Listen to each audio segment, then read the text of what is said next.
Здесь мы занимаемся с ребятами развитием soft skills компетенций, узнаем, что такое когнитивная психология, и также пишем проекты индивидуальные по направлению психология и педагогика. И каждый год ребята пишут проекты в сфере создания настольных игр. И нужны какие-то новые способы для того, чтобы знания реально усваивались.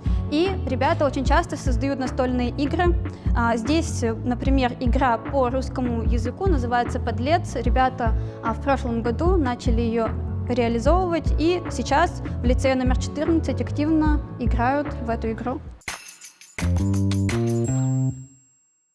Я разрабатывал проект в ТАУ. Наша цель была помочь учителям. Мы анализировали различные презентации и выявляли то, какими они должны быть, чтобы ученикам было легче воспринимать информацию и чтобы они лучше сохраняли внимание.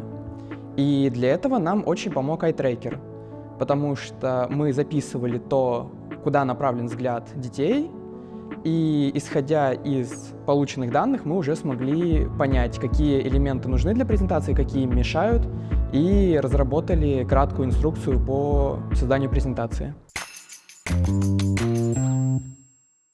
Цель нашего центра «Одаренных детей ТАУ» — это развивать и выявлять таланты детей во всех направлениях. Ну и, конечно же, в науке. На своих программах мы стараемся не только обучить детей, но и привить им любовь к науке с самого раннего возраста, для того, чтобы из нашего центра вышли уже успешные молодые ученые, которые будут трудиться на благо человечества.